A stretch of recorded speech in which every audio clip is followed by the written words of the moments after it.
还是有很多朋友问电动工具电源低压保护之后该如何激活？那这里圈一个重点，看一下电池堵、低压保护或者饿死之后该如何进行激活。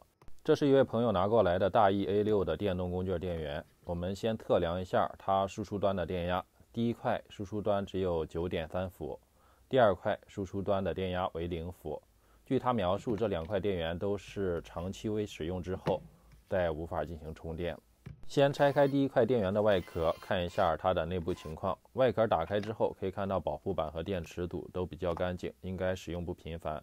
镀上一下标记，测试一下电池堵的电压，0伏、0伏、0伏、0伏，无堵电池的电压都是0伏。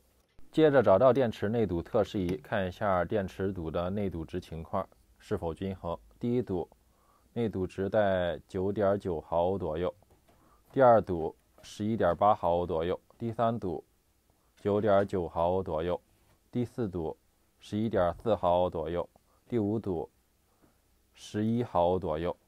电动工具电源经过一段时间使用之后，有一定的内堵差是正常的。现在这块电源它的内堵差在1毫欧左右，没有太大的问题，只要是小于5毫欧都能够正常的使用。那接下来演示一下低压保护和饿死的激活过程。找到这个电池堵，它的总正极还有总负极，分别焊接上两根导线。黄色的这根导线是接的总正极，黑的这根导线接的是总负极。接上导线之后，需要找到一个可调电源或者固定电源。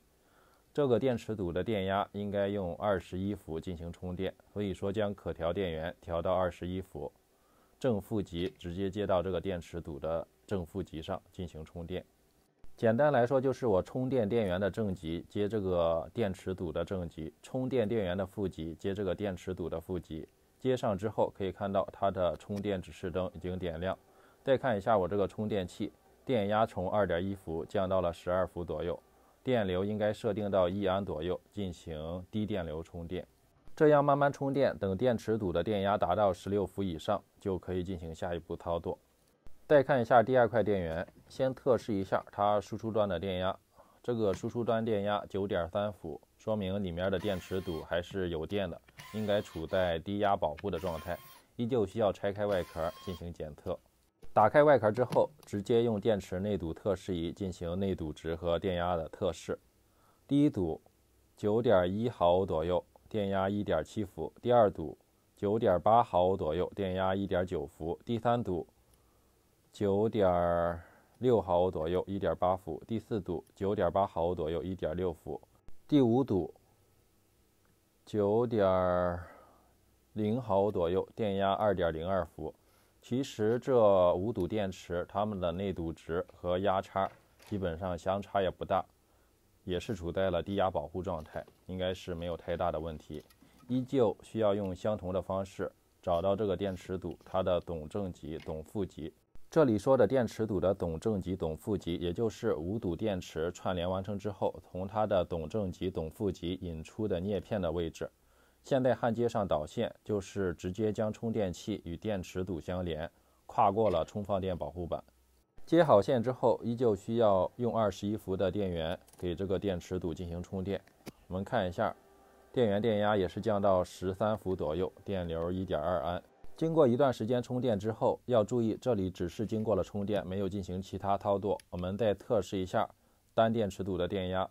第一堵 3.61 伏，第二堵 3.60 伏，第三堵 3.61 伏，第四堵 3.62 伏，第五堵 3.58 伏。再看一下第二块电源，第一堵 3.59 伏，第二堵 3.59 伏，第三堵 3.59 伏，第四堵 3.59 伏，第五堵 3.59 伏。经过测试，两块电源五堵电池的电压基本上处在均衡的状态。只要电池堵它们的内堵值相差不大，经过充电之后，它们的压差应该也不会很大。这样的情况就可以直接使用。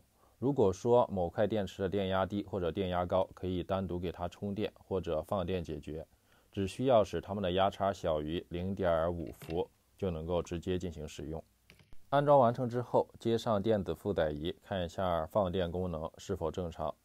第一块电源放电电流设定到4安左右，可以看到电压比较稳定，能够正常的放电。接下来测试一下第二块电源，也是相同的方式。第二块电源放电电流5安的情况下，能够比较正常的稳定。这样子2块电源由于低压保护或者饿死造成的故障就解决了。那好的，这一期就到这里。朋友们如果有什么建议想法，可以多多关注和留言。那么就拜拜喽。